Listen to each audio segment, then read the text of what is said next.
একটি গ্রামে একজন যুবক বসবাস করত। সে খুব শক্তিশালী, মেধাবী এবং আত্মবিশ্বাসী ছিল। ছোটবেলা থেকেই তার স্বপ্ন ছিল একদিন বড় কিছু করা, যাতে সবাই তাকে সম্মান করে। কিন্তু তার জীবনে বড় একটি সমস্যা ছিল। সে সব কিছুই কালকের জন্য ফেলে রাখত। আজকে কেউ যদি তাকে কোনো কাজ করার পরামর্শ দিত, সে তাকে বলতো, আমি আগামীকাল থেকে কাজটা শুরু করব, আজকে একটু বিশ্রাম নিয়ে নেই। ভ্রমণ করতে করতে গৌতম বুদ্ধ একদিন তার গ্রামে আসলেন। একটি বটগাছের নিচে বসে গৌতম বুদ্ধ ধ্যান করছিলেন। গ্রামের প্রত্যেকে এক এক করে গৌতম বুদ্ধের কাছে গিয়ে জ্ঞানের কথা শুনছিল। সেই যুবকও তার জ্ঞানের কথা শুনতে গিয়েছিল, কিন্তু তার মনে ছিল দ্বিধা। সে ভাবল, এখন আমি বুদ্ধের কাছে যাই, কিন্তু আগামীকাল থেকে অবশ্যই কাজটা করব। যুবকটি গৌতম বুদ্ধের কাছে গিয়ে বলল, প্রভু, আমি জানি আমার ভেতরে অনেক ক্ষমতা আছে, কিন্তু আমি নিজেকে কোনোভাবে কাজে লাগাতে পারছি না। আমার এই অলসতা আমি কিভাবে দূর করতে পারি? যুবকের কথা শুনে গৌতম বুদ্ধ তার দিকে শান্তভাবে তাকিয়ে বললেন, তোমার হাতে আর কতটা সময় আছে সেটা কি তুমি জানো?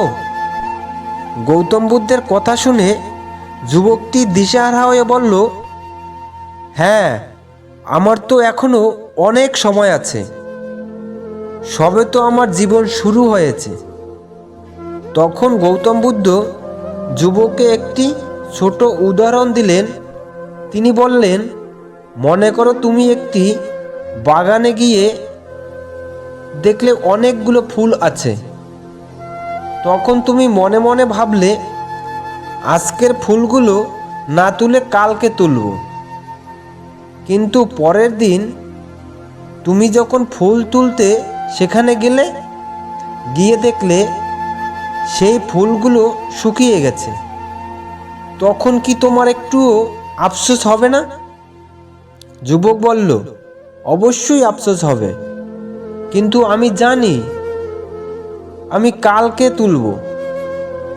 যুবকের কথা শুনে গৌতম বুদ্ধ মৃদু হেসে বললেন, তোমার জীবনটাও একটি ফুলের মতো, তা কি তুমি জানো?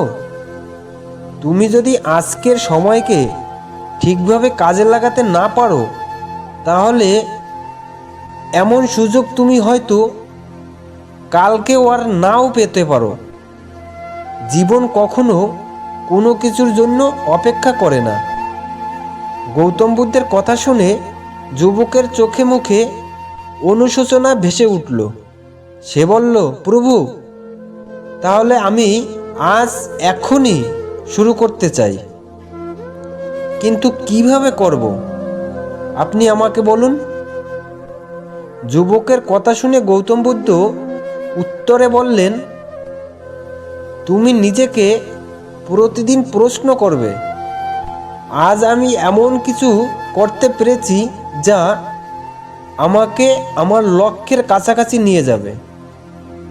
প্রথমে তুমি যদি ছোট ছোট কাজ দিয়ে শুরু করো, কিন্তু প্রতিদিন কিছু না কিছু করো, যুবক সেই দিন থেকে নিজের ভেতরে পরিবর্তন আনার চেষ্টা করল।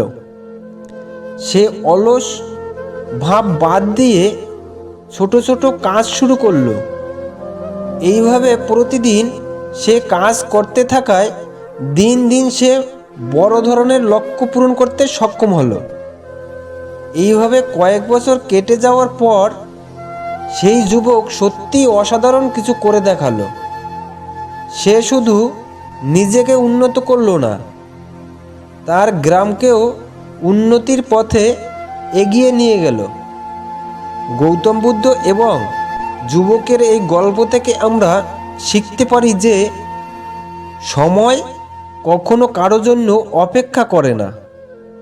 আজকের কাজ যদি আমরা আজকে না করি তাহলে কাল তা অনেক দেরি হয়ে যাবে এবং কাজটি করা আরও কঠিন হয়ে পড়বে।